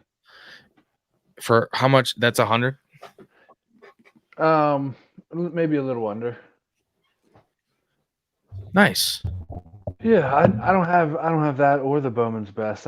It's the Bowman's best in a 10 is like 250. So that makes sense. That's a good. I would rather have the 10 paper than like a 9 Bowman's best. So yeah, I like Bowman's best. There's a lot of really cool ones, but Bowman's best to me is like it starts getting outside of like the core, and it's like, and this is just my like the things that I like for my PC, like Topps Finest and Bowman's Best are like right there outside of like that inner circle of like the core like rookie cards, and it's like I have to cut it off somewhere. and it should be like right before top That's a good way to look at it. I think once Bowman Chrome was introduced in '97, Bowman's Best sort of like became second. It's like redundant. I don't know. Like I've liked designs before for sure, and like if you have like your guy in the set with an autograph, like you can get a good price on it. You can get it for cheap, but like it's just not my thing. What's your $500 hypothetical purchase? A Walter Payton PSA 8 1976 Topps rookie. That's a really good one. Yes, it was like 450-ish. That's a really good 436. So yeah, I priced a couple of 3s and 4s, maybe even a 5 at the National, and saw a ton of them. Being that it was in Chicago, I mean, it just wasn't the right place or time to buy one. Did you hear me cough just now? Barely. Okay. Hey, Jerome, we're just going to finish up. Well, let me just get Jerome in here. I don't know why. How do I like do this here? It's all good. I got time. Just do it. You're in, buddy. What's in? What's up, Jerome? What's up, Bob? What's up, Mark? What's shaking? What are you up to this fine evening? Got home from playing pool. How'd you shoot? He's a shark. Tonight wasn't my night. I got third. Oh, the tournament? Yeah. So, well, if we ask you your hypothetical, so we're talking about, I don't know if you heard leading up to this, we have these different thresholds for like, did we lose him? We might have. Yeah, I was a while. You're there. So we're talking about hypothetical purchases. If you like, because I couldn't just buy $1,000 card today. You know what I mean? But like, so Bob's is a Walter Payton PSA 8 rookie card. My $500 purchase is a PSA 10 Roger Clemens rookie card. It's a 1985 Topps PSA 10 Clemens rookie card. That one was like $475. But yours are probably just going to be Aaron Judge cards, right? Actually, no. I feel that I got all the Aaron Judge cards I want, and there's a couple of them out there, but I'm back to going after Yankees. I don't have. Well, it's got to be nice being a Yankees fan because you can just pick up cards for so cheap, you know. Like if you're doing like yeah, right. You're fucking kidding, dude. It's expensive as hell to be a Yankee fan. You're doing the retired number set or something, like big deal. What do you have to pay? You know, it's like the most expensive. Yeah. I got your card still on my desk here. I haven't forgotten. It's just sitting out here. Man, I've been busy in there in hell. I haven't even messaged you about that yet. No, I was kind of the one who stopped. Whatever, we'll figure it out. But I got it set aside, man. I'll just eventually I'll just send it to you, I think. So now we're gonna go to the $1,000 threshold. It's getting real now.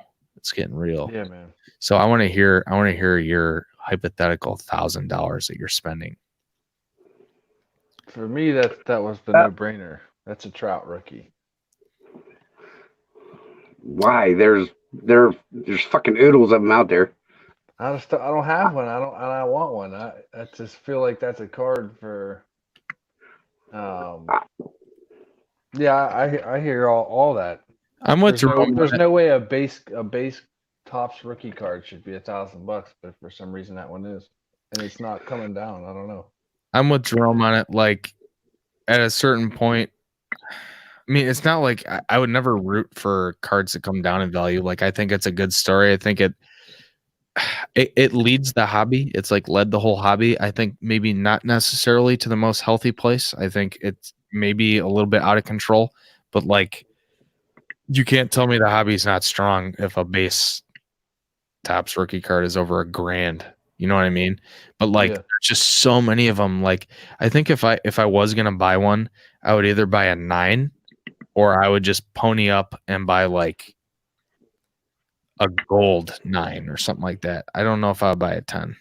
Because like, you know, the ones where you look at it and you're like, this looks perfectly fine to me. and it's a 9. Like I to be fair, I don't know what a 9 goes for. Is it like $500? Sure. Yeah. Even then, man, maybe an 8. I don't know. You can't like that's not a bad choice though. Like he's this generation's Mickey Mantle, and that's his only rookie card, really. Like you got the Bowman Chrome, but and the non-licensed ones, but really, in my opinion, that's like the card.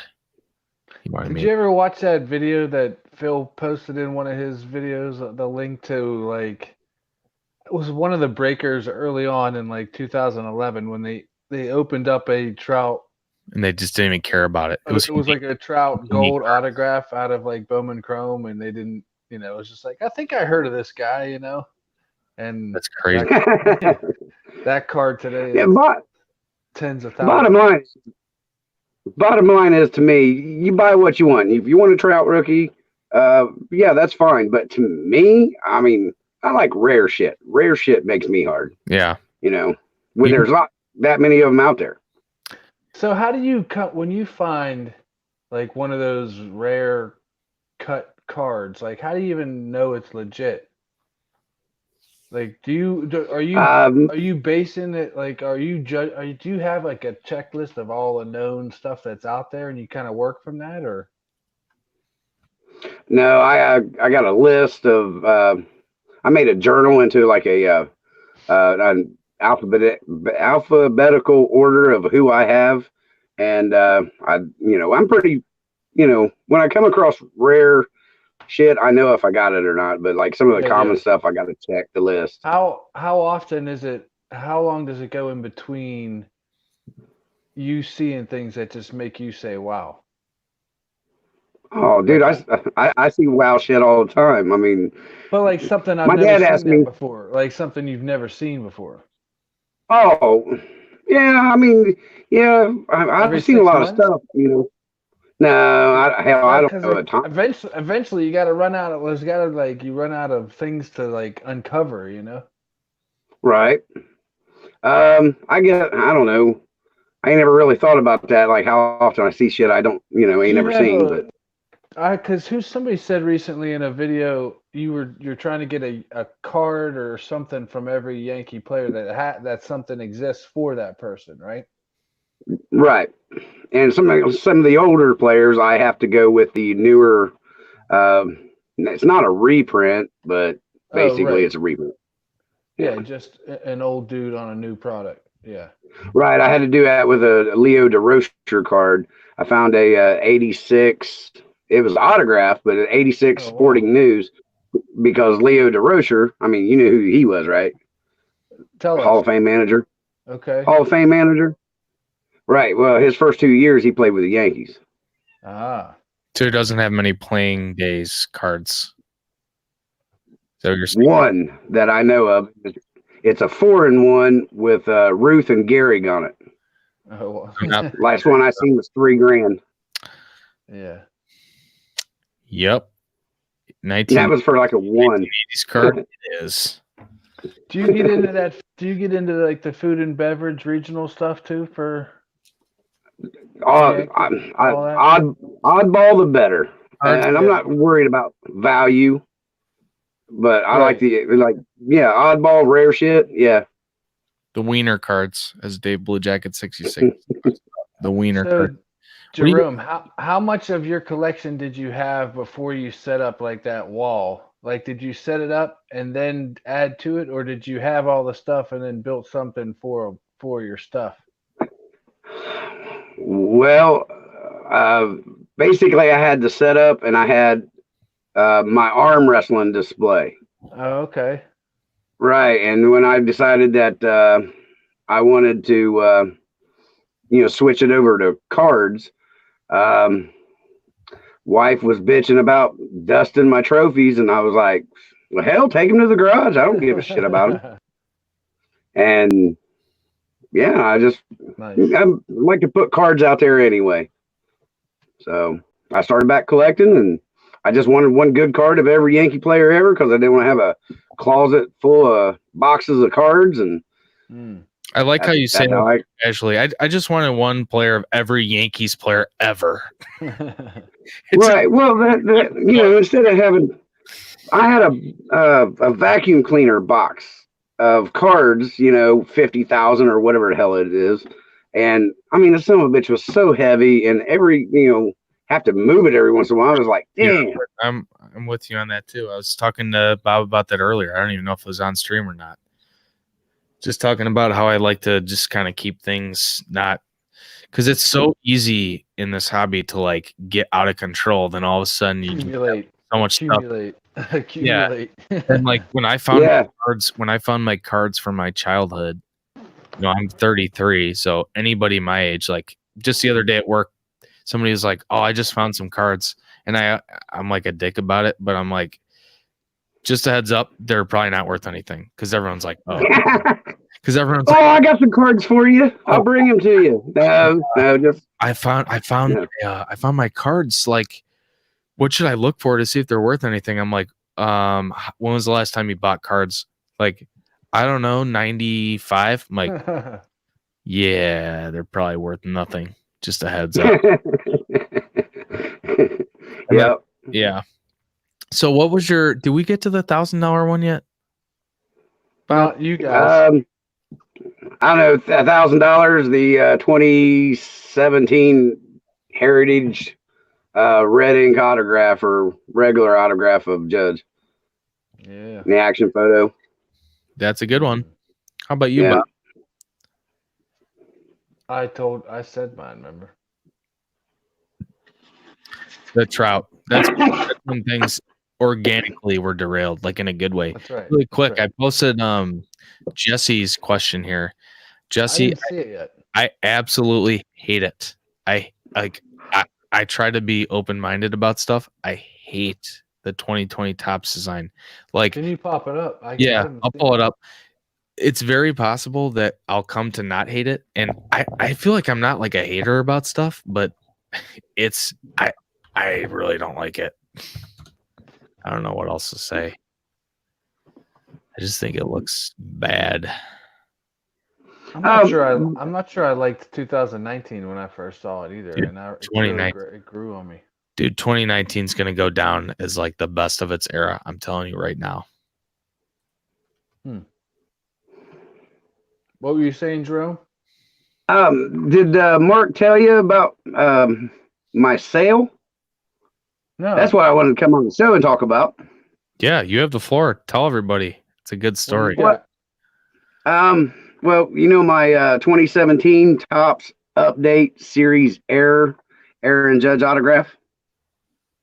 Yeah. Is that the right. no logo one? No. I just got that. The 2017 autograph. Topps printed off the wrong card and had it autographed.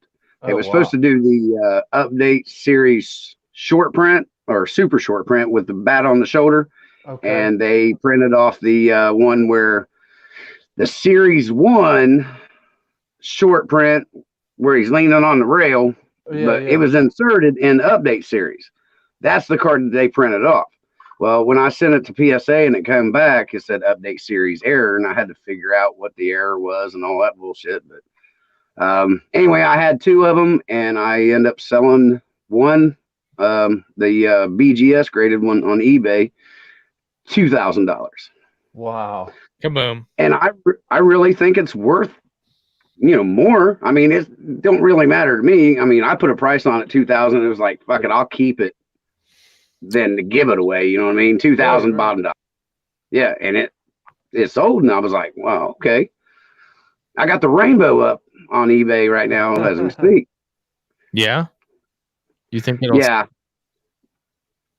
Well, if it did, it'd be awesome because I got it up there for 30,000. Because I ain't giving this shit away. I'd rather keep it. How many watchers do you have on it? I think there's 4 watchers, but it's been viewed like almost 900 times or some shit. Yeah, a lot of times when you see those dream collections where the person obviously is doing what you're doing, where it's like, hey, if it sells for this price, God bless, but otherwise, I'm just gonna keep it. It's not worth it, right? Yeah. So a lot of times those start getting my favorite current one Well, I'll just pull it up. I'm watching this like dream sale for somebody. I think it's so funny. Like I would love this. They had the Trout Tops update rainbow, and it was 6 cards, and they had it for like 275,000. And I thought, if that rainbow's worth that, then this Judge rainbow is worth something. Yeah. My phone's gonna die in a second, so I gotta figure that out. Do you see this? Do you see the card I have up there? Oh yeah. Say no to drugs. It's a Barry Bonds card, and he inscribed "Say no to drugs" on it. The guy has it listed for 10 grand. Like he's not going to get that, but if he sells it, he'll be pretty happy. He has it. How many watchers does it have? I don't know where to see that. I know it had a bunch of watchers on it last time I saw. I'm used to looking at this stuff on mobile. 75 watchers. There's 75 people watching. I think it's because they just want to see if it sells. Was there a best offer? Yeah. There's not even a best offer on it. It's just straight up like 10 grand. I mean, that's a pretty historic piece though. Like it's one of a kind, of this guy who did use drugs, and if he didn't, he'd be one of the greatest players of all time. Like that is a badass piece though. Like I don't know. I would probably, once again, for me, when we're talking about 4 digits, it becomes hypothetical because I can't really see actually doing it. But like, that's a 4-figure card for sure. Now, see, I bet a Daryl Strawberry card that said "say no to drugs unless you're sharing" on a Daryl Strawberry would probably bring more. Yeah, that would be pretty awesome. Say yes to drugs. Yeah. Unless you share, I went and seen him, and he did a church sermon, and like afterwards he signed some autographs, and I was just thinking like, man, just how awesome it would have been to walk up to him and be like, hey man, I got something, let's go smoke it, and he'd be like, yeah, what kind of reaction would he do? What's the latest on him? He's preaching born again for a Methodist church. Yeah, that's good. I mean, nicely cleaned up.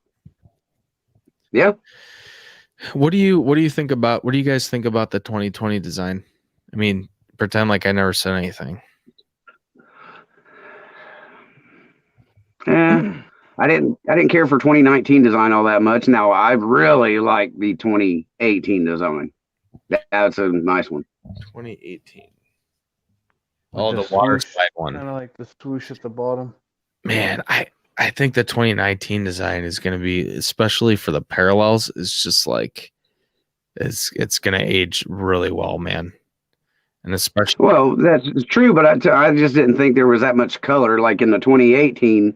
In the parallels, the color is really out there. 2017 parallels were the absolute friggin' worst. It was like it was like just like blocks in the colors. Like I had a Moncada black parallel, and like that should look badass. Like the 2019, if you want to see something badass, look at the 2019 black parallels or gold parallels, and they're just amazing and they just pop. But the 2017 is just like, it's kind of like black. Oh, okay. Yeah. I don't know. I mean, this is like, I'm glad that there's no border on this 2020 design. And honestly, I don't hate it as much as the first few times I saw it, but I really don't. And this goes back to disliking horizontal cards. I don't like the vertical names. I don't like how that looks. It just looks wrong to me. It looks like there's like so much wasted space. Like a 6 of that card is just like nothing. Whereas if it's on the bottom, that's like a 10th of the card. I don't know. The picture should take up more space. I don't like it. It's understandable. I can see why you don't like it, Yeah. I'm not saying I don't like it, but I am saying I hate it. What else? There was my $1,000 card. Not really. Just to wrap it up more than anything, because I don't think anybody really cares. I want a Shoeless Joe card. I want the 1940 play ball Shoeless Joe card. I think thought you went back to Shoeless Joe. No, remember we're doing infinite after the 1,000. This is the 1,000. You're confused. You're probably confused because you brought up the fact that your hypothetical $1,000 purchase was trout like half an hour ago. That's probably why. Yeah, that's right. Yeah. My $1,000 hypothetical purchase is the 1940 play ball Shoeless Joe Jackson, and then I'll jump right into my infinite hypothetical purchase at any price. What card would you buy? I'm going to do the no name on front Frank Thomas. That's my white whale. So when you talk about infinite purchase, you can't just be like, oh, I'll just get a PSA 10 Mickey Mantle rookie card and sell it. Like, you're going to keep it forever. You know what I mean? Obviously for you, Jerome, that's, that might be the card. But like the no name on front Frank Thomas, I'm never going to own that. So like I would just get that at any price. You know what I mean? And they very rarely sell. And they always sell in low grade, like mid grade, whatever. But as of today, that is my choice. So how about you guys? Bob, go ahead, though. I want a high grade Clemente rookie. So Can't go wrong there. Whatever, What do you consider high that grade? is. What's that? What do you consider high grade? Yeah, so A 9? An 8 or a 9, yeah, like Holy auction. shit. I'm saying like I would say 7 and above for the 50s. yeah. Yeah. Yeah. What is that? If I have infinite dollars, I could buy, get the best one out there. So I'm looking up. I would have to say mine would be the 30. I seen it at the National. I seen a 33 goodie Ruth that was autographed. Holy smokes. What? Yeah. I was gonna say, Josh Rated Rookie bought the non-autographed one, I believe, the 33 Gaudy Ruth. Yeah, I think he bought that.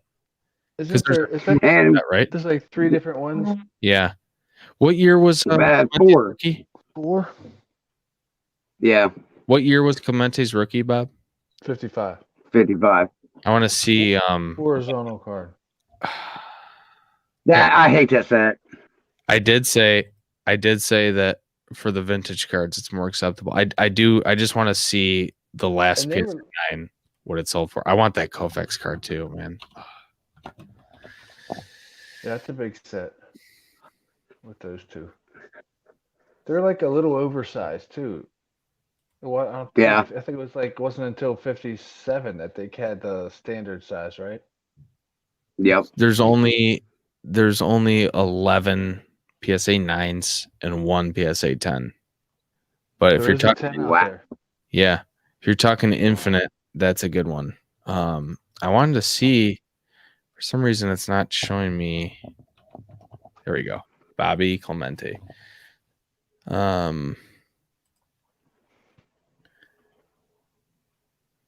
Oh my God, dude.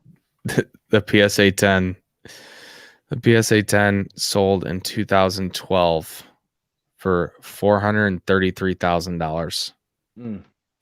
I wonder what that's worth now. That's actually low. Yeah. I actually thought that was low. Well, that's 8 years ago. I mean, oh, well. You know what I mean? So I was thinking at least $500,000 for that.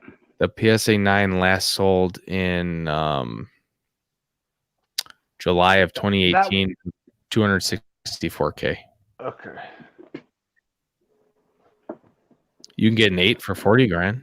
Just, no big deal. It's just the price of a fancy car.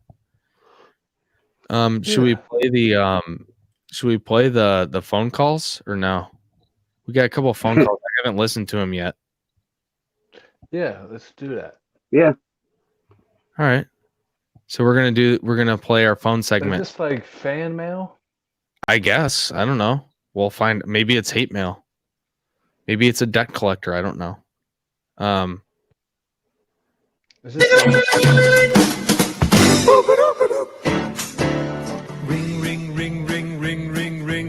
Cardboard. Phone. Ring, ring, ring, ring, ring, ring, ring. Cardboard. Drums out. He just bounced. That song was so bad that he just like gone. All right, let's hear this. Oh my gosh, guys, like, did you know that in PSA, they make people, they like juice the cards. So the juiced players, they like, no matter how terrible the card is, because we all know those are terrible, right? So they make those cards good to make those people feel good about themselves. So then they'll get some 10 an amazing card, and they'll cut the corner and be like, oh yeah, this card's not good. So it's like, what are they doing? It's like, it's annoying. Like, these juice players are garbage. Oh, sorry, gotta go play. He sounded distressed. Thank you for the call. We appreciate it. Hope he's all right. I don't know what he was talking about. My drum's back. He was talking about juiced cards. Is that what he said? Juiced? Juiced cards. Yeah. Well, we always appreciate feedback. So it was like a consumer report. That was like a be careful out there. Yeah. We have another call. Juiced cards. Should we play the next one? Let's take call. Call number 2. The thing is, though, I don't know who this was, and I haven't listened to it yet, but I don't recognize the number, so I have no idea who this was. So we'll just listen to it.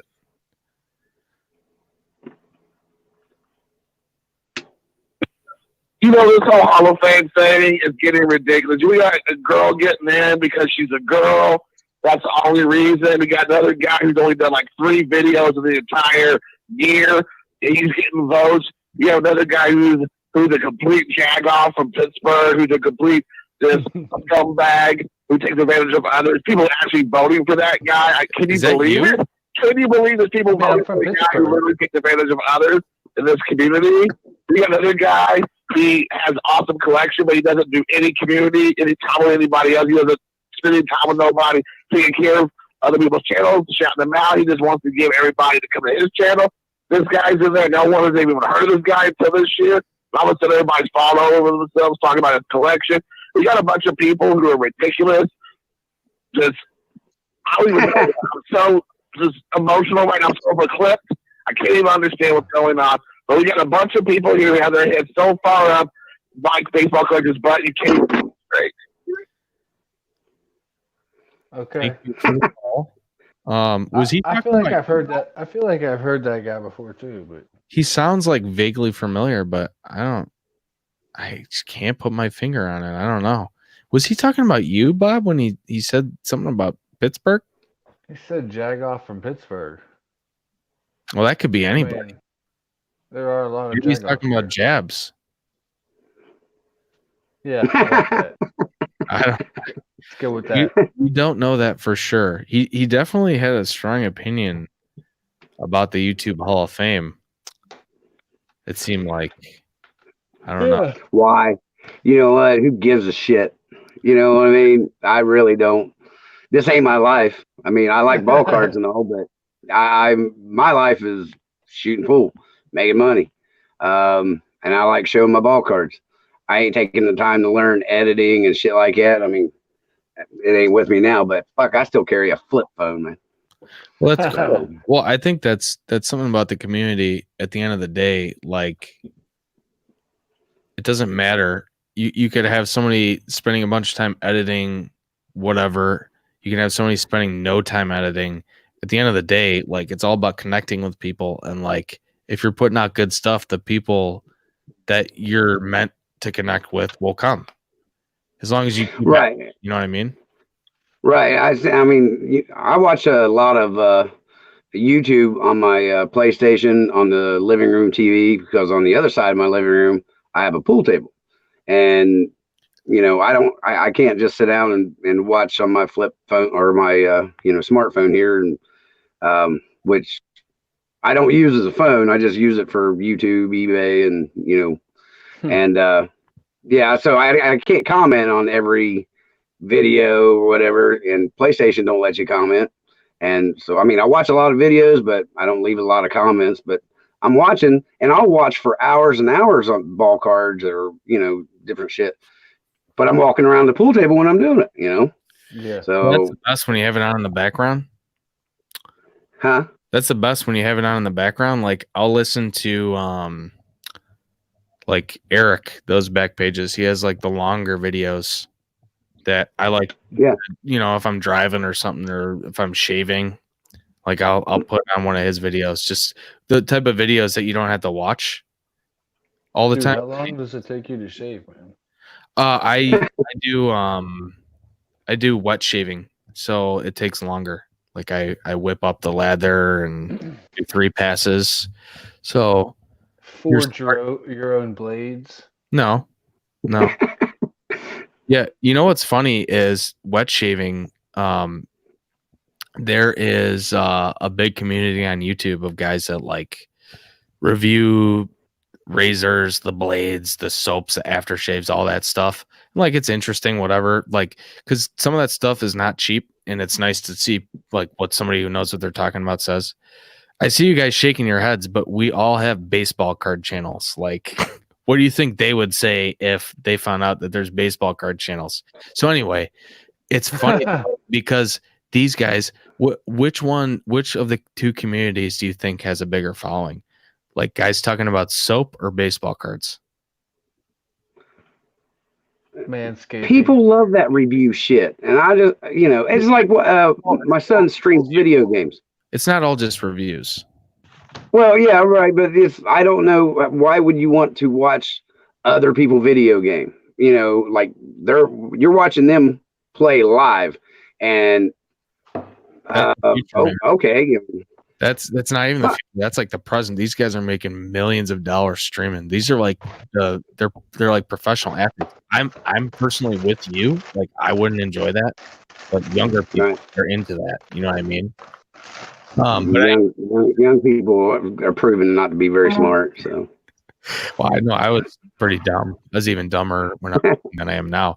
But the soap, just to tie that all together, like the soap thing, like I'll look down and see like how many subscribers these guys have, and it's like, dude, our baseball card community, like even the you know the big hitters. You realize like our community is so niche, like we're so small.